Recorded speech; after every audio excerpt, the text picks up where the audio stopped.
পরবর্তী সময়ে তিনি ঢাকা বিশ্ববিদ্যালয়ে ভর্তি হন এবং ঢাকা বিশ্ববিদ্যালয় থেকে তার রাজনৈতিক জীবন শুরু হয়।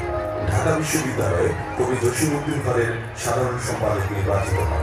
1981 সালে কবি জসিমউদ্দিন হল সংসদে সর্বোচ্চ ভোটের সমাজ কল্যাণ বিষয়ক সম্পাদক নির্বাচিত হন এবং পরবর্তী সময়ে জাতীয়তাবাদী ছাত্রদল ঢাকা বিশ্ববিদ্যালয়ের শাখার সদস্য নির্বাচিত হন। তারপর ঢাকা বিশ্ববিদ্যালয়ের ছাত্রদলের যুগ্ম আহ্বায়ক হন। 1983 সালে জাতীয়তাবাদী ছাত্রদল কেন্দ্রীয় সংসদের সদস্য নির্বাচিত হন। এরপর জাতীয়তাবাদী ছাত্রদল কেন্দ্রীয় সংসদের ক্রীড়া সম্পাদক নির্বাচিত হন। জাতীয়তাবাদী ছাত্রদলের যুগ্ম সম্পাদক নির্বাচিত হন। জাতীয়তাবাদী ছাত্রদলের কেন্দ্রীয় সংসদের সাধারণ সম্পাদক হিসেবে নির্বাচিত হন। তার পরবর্তী সময়ে জাতীয়তাবাদী ছাত্রদল কেন্দ্রীয় সংসদের আহ্বায়ক নির্বাচিত হন।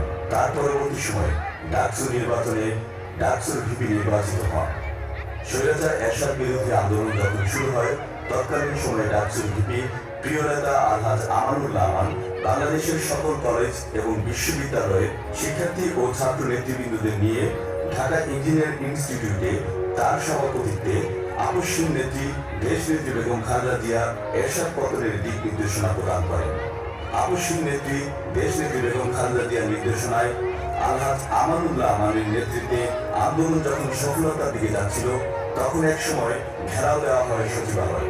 সেদিন শহীদ হয় জিহাদ। বেগম খালেদা জিয়া আসেন ঢাকা বিশ্ববিদ্যালয়ে। নির্দেশনা দেন আমানুল্লাহ আমানকে সর্বদলীয় ছাত্রঐক্য গঠন করবার জন্য। তৎক্ষণাৎ আমানুল্লাহ আমান ডাকসু ভবনে 5টি ছাত্র সংগঠনকে আহ্বান জানান। তৈরি হয় সর্বদলীয় ছাত্রঐক্য আর আহ্বায়ক নির্বাচিত হয় জনাব আলহাজ আমানুল্লাহ আমান।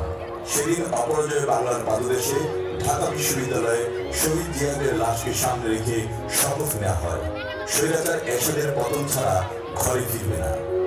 আন্দোলনের রূপ নেয় এক অনন্য পর্যায়ে, দেওয়া হয় হরতাল। মিছিল যখন ঢাকা বিশ্ববিদ্যালয় থেকে শাহবাগের দিকে যাচ্ছিল পুলিশ তখন টিয়ার সেল, লাঠিচার্জ, গুলি বর্ষণ করে সাধারণ শিক্ষার্থীদের উপর। আমানুল্লাহ আমান সহ সর্বদলীয় ছাত্রঐক্যের 11 জন নেতৃবৃন্দ সেদিন আহত হয়। নিশ্চিত মৃত্যুর কথা জেনেও সেদিন তারা রাজপথ সারেনি। আপসহীন দেশনেত্রী বেগম খালেদা জিয়ার নির্দেশনায় এবং আলহাজ আমানুল্লাহ আমানের নেতৃত্বে আন্দোলন ছড়িয়ে পড়ে সমগ্র বাংলাদেশে এবং আন্দোলনের মুখে স্বৈরাচার এরশাদ সরকার ক্ষমতা ছাড়তে বাধ্য হয়। স্বৈরাচার পতনের পর ক্যানিগঞ্জের ইসলামী ডিগ্রি কলেজে সংবর্ধনার আয়োজন করেন এবং সেই সংবর্ধনা অনুষ্ঠানে উপস্থিত ছিলেন দেশনেত্রী বেগম খালেদা জিয়া।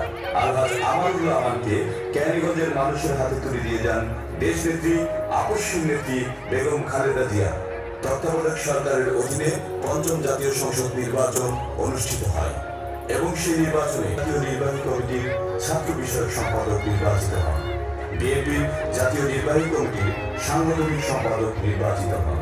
বিএনপির জাতীয় নির্বাহী কমিটির 1 নম্বর যুগ্ম মহাসচিব নির্বাচিত হন।